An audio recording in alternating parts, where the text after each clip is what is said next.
Hello guys. Okay.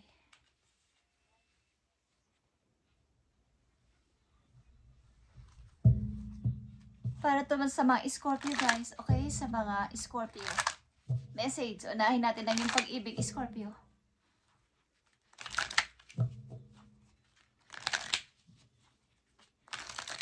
Pag-ibig ng mga Scorpio, unahin natin na inyong pag-ibig. Kung kayo nasa relasyon na guys, ito ang inyong message. Kung nasa relasyon kayo, okay? At kung wala pa is, maaaring paparating. Okay, guys. Scorpio, pag-ibig ninyo, kung kayo ay nasa relasyon. Uy. Scorpio. Tingnan natin to. Unang message sa inyo ay past lives. Okay, Scorpio?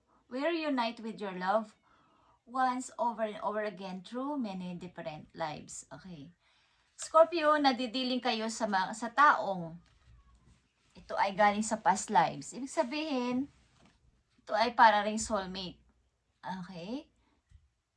Paulit-ulit kung kayo nasa relasyon sa ngayon at sa mga nauna ninyong karelasyon is paulit-ulit is same ang tao, yung energy, yung character, yung kanilang ugali is nadidiling kayo sa inyong past lives. Ibig sabihin nito, ulit-ulit siyang dumarating sa buhay ninyo sa iba't ibang form, iba't ibang personality ng tao, iba't ibang pagkatao na siya rin lang yun. Okay, dahil ang taong ito ay galing sa inyong past lives. Take time out to explore the deep emotion you are experiencing. Okay. Nakakaranas kayo dito ng sobrang deep emotion sa person na to, na inyong karelasyon, Scorpio. At ito nga ay galing sa inyong past lives. Paulit-ulit over and over again, sa iba't ibang form, through many different forms. Sapagkat pabalik-balik lang din ang tao na to sa buhay ninyo. Kung sino at sino man ang inyong mga karelasyon, siya at siya yun, guys. Hindi kayo mabitiwan ng person na to galing sa past lives, Scorpio. Okay, isilipin pa natin to guys, pag-ibig ninyo. Kaya nakakaranas kayo ng ups and down na uri ng sitwasyon kapag kayo ay nasa relasyon. Dahil ito ay soulmate. Deep connection ito guys, Scorpio. At hindi kayo makakaalis dito sapagkat ito nga ay inyong soulmate.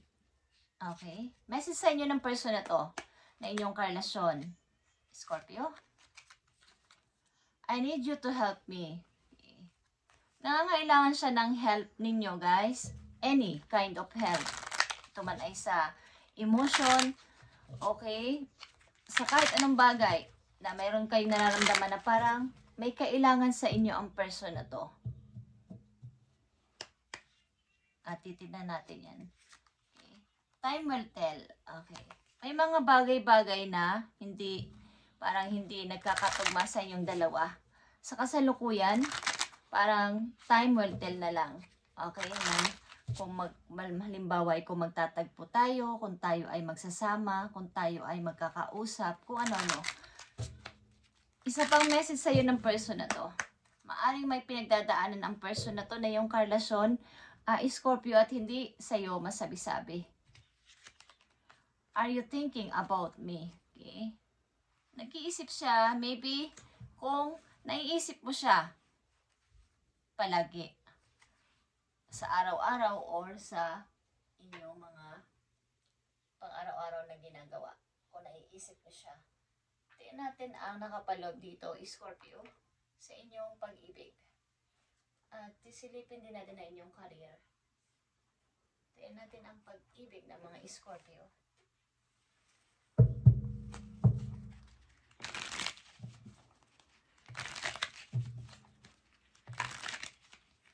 Past lives, connection nito guys, at maaring ito ay nangyayari sa inyo hindi nyo napapansin na yung mga nauna, mga sumunod na mga naging karelasyon nyo ay halos pare-pareho kayong nadodraw. Parang naku-full or na parang pare-pareho lang ang karakter nila or energy. Ang ugali din. Okay. Tingnan natin itong past lives and feelings. Para sa mga Scorpio, pag-ibig nila, sa kasalukuyan nilang karelasyon, ibigay mo ang tamang message dito. Scorpio. Okay. Okay. Prince of Wands. Ito ay Aries Leo. Okay, Aries Leo to guys. Ito ay young energy of Aries Leo. Maring nasa age pa lang kayo ng 20s pataas. Okay? 20s, 30s.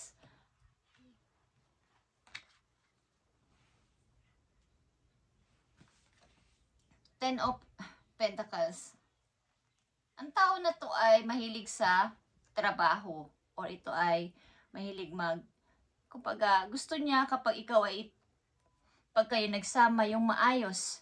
Maayos ang inyong pamumuhay. Hindi lang basta yung simple. Gusto niyang mabigyan ka ng o magkaroon kayo ng magandang bahay or magandang pamumuhay o sagana. Yan ang kanyang pangarap.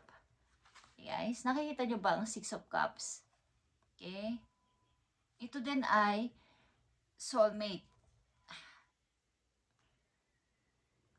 Paulit-ulit at paulit-ulit kayong nagtatagpo sa different form nga, guys. At iba't ibang, kumbaga ibang tao ito, pero siya at siya yun.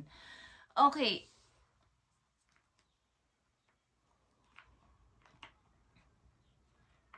Tingnan natin ang message dito para sa iyo, Scorpio, about sa inyong karelasyon.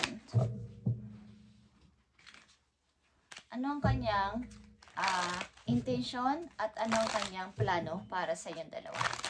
Anong kanyang naiisip sa kasalukuyan? Humahanap at humahanap ng paraan ng person na to para kayo ay, pag nagsama ay maging maayos ang pamumuhay.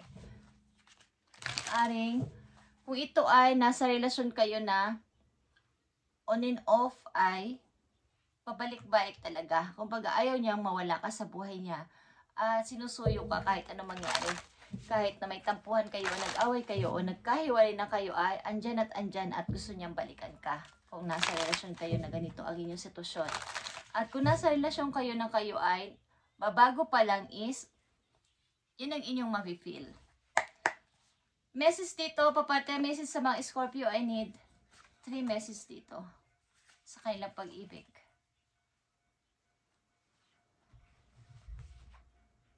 Nandito ang the world. Ay guys. Mari ito nga ay nasa ibang lugar. Okay? Mari ang inyong karelasyon, ilan sa inyo ay nasa ibang lugar. Itong person na to o magkaiba kayo ng place. The Hangman is here. Okay. And the 9 of Cups. Marami siyang mga ginagawa sa buhay guys. Kumbaga ay andun yung pag-ibig ninyong dalawa pero marami pa rin siyang mga kakaabalahan para yung kanyang pangarap ay matupad. Kaya nandito ang time will tell. Guys, and are you thinking me? And I need to help me. Okay? Mari ang taon na to ay adventurous ang inyong karelasyon guys. At kung ano-ano ang gusto niya mangyari pa sa buhay bago kayo tuluyang magsama. Meron siyang mga pinagkakaabalahan sa kasalukuyan. At ang pag-ibig na to maybe ay, nandito ang The Hangman is, andito lang siya. Hindi naman siya gumagawa ng anumang aksyon at masaya siya sa sitwasyon ninyong dalawa. But kaya sinabi ko dito is kung kayo ay babae na Scorpio, ang person na to ay provider. Gusto niyang maibigay sa inyo ang tamang o magandang pamumuhay. Something na maging mag-asawa na kayo o magpakasal na kayo. Is gusto niyang maibigay sa inyo ang magandang future. Okay? Maganda ang hangar ng person na to sa iyo. Maring ilan sa iyo ay on and off ang relasyon na to. But, balik-balik lang. Hindi naman siya umalis or umihingi siya ng sorry pala yung kayo ay tatalo o nag-aaway. Okay, o nagtatampuhan. Silipin natin ang inyong career naman, Scorpio. Kung ano na ang nangyayari o mangyayari. Kung ano dapat ninyong gawin. Ito ay guide para sa inyo kung ano ang ito ay isang idea para kung ano ang inyong maisipan o ano na ang nasa isip nyo sa ngayon sa kasalukuyan. Para sa mga Scorpio, career at sa kanilang finances. Thank you, Spirit. Okay. Nandito ang change or pagbabago. Let's change. Okay. Most seeing movement doesn't mean nothing is happening. Okay. A change for the better is headed your way. Embrace it. Okay. Baga, nandito kayo sa phase ng inyong buhay. Ngayong kasalukuyan ninyo na hinihingi ng tadhana o pinupush kayo ng tadhana ng konting pagbabago o malaking pagbabago. At nakaharap ka dito. Kung kayo ay naglalakad sa kalsada o kayo ay nakasakay sa sasakyan, nakatingin sa labas, parang nakakita kayo o nakakaisip kayo ng parang gusto ko yon o parang gusto ko may mabago sa akin. Ganito na lang ba ako everyday? Okay. Ibig sabihin nun, hinihikayat kayo ng inyong isip o pinupursyo kayo ng kapalaran ng baguhin mo ang routine mo, Scorpio, o ang iyong career o ang iyong ginagawa sa buhay. Ano man yan, anong activity ninyo. Sometimes you must embody the change you want to see. Baga, yung ilan sa inyo ay ini-ignore ito kasi may takot. Ilan sa inyo ay laborer, okay? Careers and construction, maintenance, painting, or any type of labor work. Ilan sa inyo ay nandito sa trabaho na to o dito mapupunta sa trabaho na to. Your hard work will pay off soon. Keep going. Hard work is key when last will never come easily. Okay. Ito ba na yung mahirap na trabaho, but ito ay patungo sa inyong tagumpay?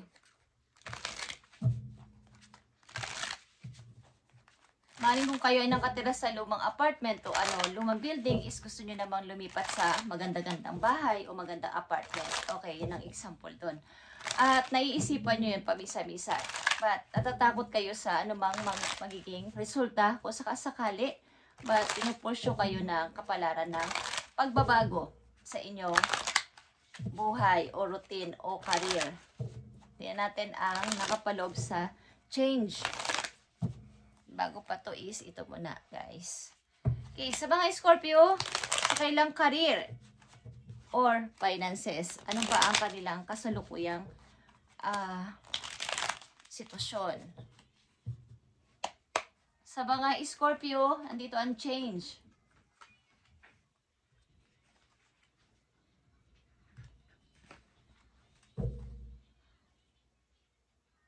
Okay. Maaaring pinupunan nyo ang lahat ng pangailangan ng inyong family. Ito man ay inyong pamilya bilang may asawa o pamilya bilang kayo ay ate, kuya, or may mga kapatid. Okay? Pinupunan nyo ang kailang mga hilig, ang kailang mga para sila ay maging masaya. Masaya na kayo kung nakikita silang masaya din at natutuwa sa inyong mga binibigay o inireregalo or binibigay sa kanila. Maaaring mapagbigay kayong tao sa kanila.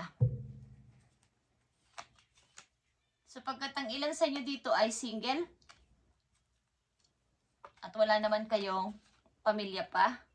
Okay, so meron kayong binubuong pangarap dito na gusto nyo matupad. Something na kung ito'y bahay, gusto nyo magpatayo na magandang bahay para sa inyong pamilya.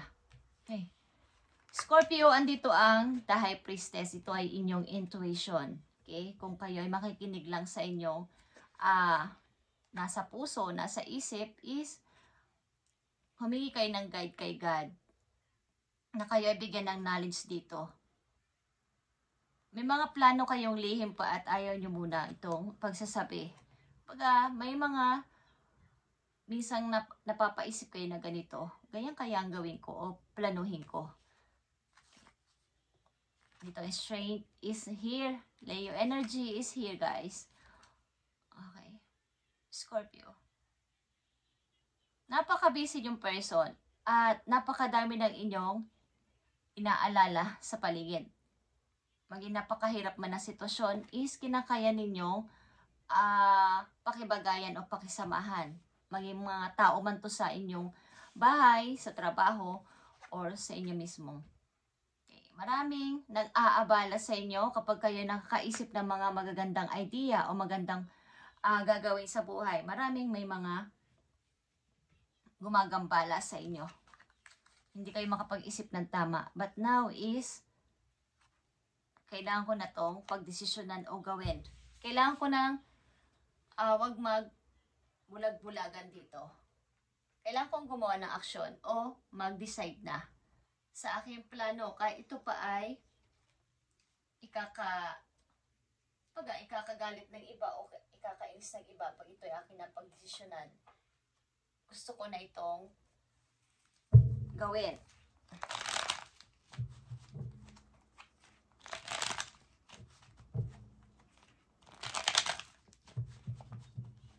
Message for Scorpio.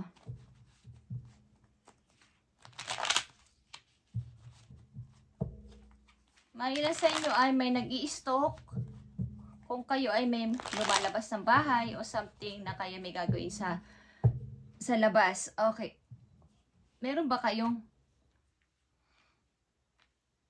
pinagdidesisyonan na napakahirap? But this time is gusto nyo na itong pasimulan or gusto nyo nang tanggalin yung inyong piring sa mata na gusto ko na itong gawin ngayon na. At ayaw ko na kahit na may magalit pa sa akin, gusto ko na mag-decide. Okay? Tingnan natin, Scorpio, ang inyong message. Kayo ba ay nag-aalaga? Okay, nandito na naman ang The High Priestess. Okay. Ito ay pagpaplano ng palihim. Something na mystery. May plano kayo pero dapat muna ay huwag ipagsasabi. Guys, something na ilihim nyo muna ang inyong dreams, ang inyong pangarap. Huwag nyong ipagsasabi muna. Ay, nag-i-spy pa sa inyo. Okay, this time, gusto ko na itong gawin nang wala akong kinakatakutan. Itong plano ko na to. Magdi-decide na ako. Yeah, buo na ang loob ko. Wala na akong kinakatakutan or ayaw ko nang magpa-control sa inyo o magpa-control sa iyo. Four of Wands is here, guys. Celebration is coming. Maring maipagsasaya kayo dahil merong, hindi ko alam kung may susunduin kayo or merong celebration na mangyayari sa inyong pamilya. At sa wakas, finally is meron na kayo na buong plano sa sarili ninyo mismo. May mga gusto kumuha ng inyong mga na-collect, something na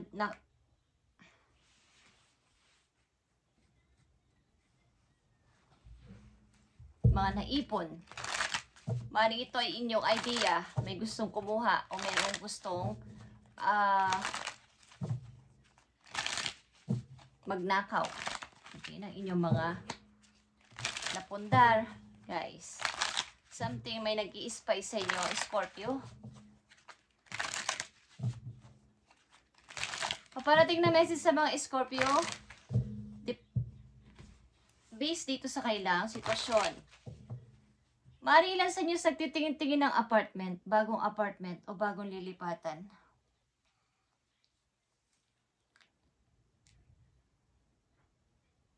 Meron kayo na bubuong plano dito pero dapat hindi nyo muna ito ipagsasabi. Maring lahat ng mga tao sa paligid ninyo ay pinapakisamahan ninyo. Napakahirap man nilang pakibagayan o may mga pasaway sa paligid is pinapakisamahan nyo ng maayos kahit napakahirap. But gusto ko nang magdesisyon. Alis pa kayo sa trabaho, Scorpio. Lilipat ba kayo ng place? Maraming mga gustong kumuha ng inyong mga naiisip, mga plano nyo sa buhay. Okay, paparating na message po yun.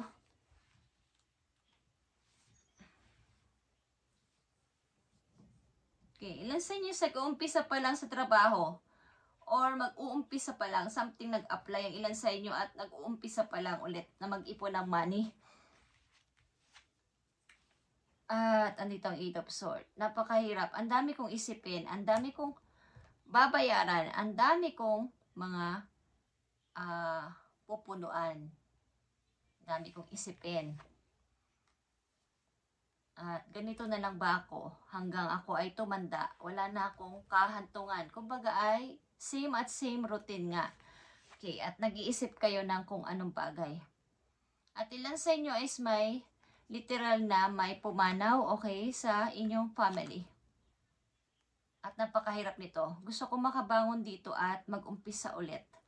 Ilan sa inyo is may anak. Okay, Scorpio, may anak na kasama sa buhay. Gusto nyo at mag-umpisa. Simula sa, kahit ito ay magsimula kayo sa maliit na pag-uumpisa man lang is gusto nyo ulit makaipon ng money.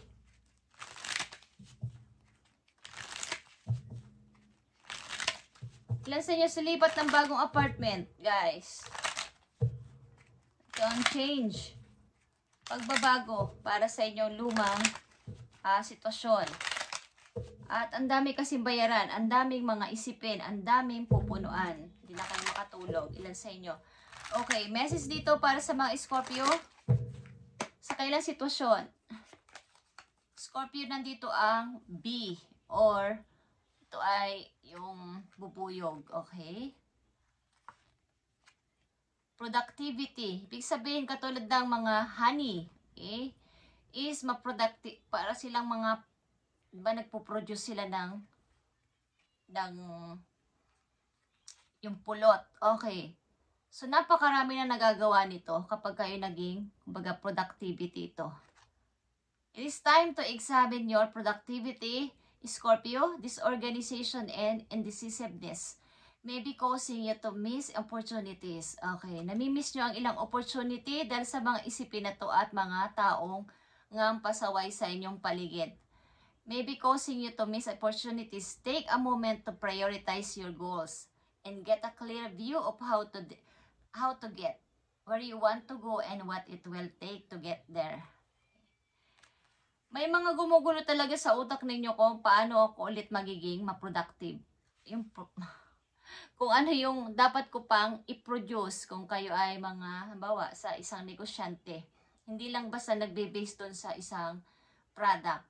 May gusto pa kayong flavor na ihalo o something. Mga ganun ang ibig ko sabihin, guys. Okay, yung iba't ibang view sa inyong buhay is andito yung productivity. Katulad nga ng bubuyog. Okay, yun gumagawa ng mga pulot. Okay, guys. So, baka may tinatawag din kayong honey or bee. Bee. Natatawa talaga ako sa honey. Honey bee. Okay, kung kayo ay merong magkaka-boyfriend, magkaka-girlfriend, napakaganda ng tawagang honey bee. Okay, guys. Just saying, natutuwa lang ako sa inyo. Okay. At marami kayong isipin. Ang ilan sa inyo ay literal, sorry, but ang ilan sa inyo ay literal na nawala ng asawa at naiwan sa inyong pangalaga ng inyong mga anak. So, ganito na lang ba ako? Kailangan kong mag-produce ng kung anong may plano nga kayo at huwag nyo muna itong pagsasabi. Maring may kumuha ng inyong mga plano at idea dito, guys, kung binabalak ninyo ng bagong pasimula.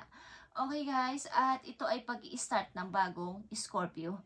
Bagong kayo after ng ganitong sitwasyon. At kung kayo nga ay literal na nawala ng asawa o partner sa buhay is or nahiwalay kayo ng literal or nahiwalay kayo na pumanaw ang inyong kabiyak or kasama sa buhay is pabalik-balik ka ang tao na to sa different form sapagkat kayo ay soulmate. Hindi kanya maiwan-iwan at pabalik-balik siya sa iba't ibang energy na inyong nakikilala. Okay? At B is here at honey. Honey bee. Okay, maging ma-productive kayo, guys. Ang ibig ko sabihin is hindi lang yung iisa ang inyong gagawin. Marami pa kayong dapat na malaman na kayo ay napakadami ng skills na alam sa buhay. Hindi nyo lang ito natutuklasan pa, Scorpio. Okay? Thank you, Scorpio. At ito inyong message. Pinupus kayo ng tadhana ng pagbabago pa. At napakarami pa ng inyong haharapin simula sa araw na to. Thank you, Scorpio, and God bless.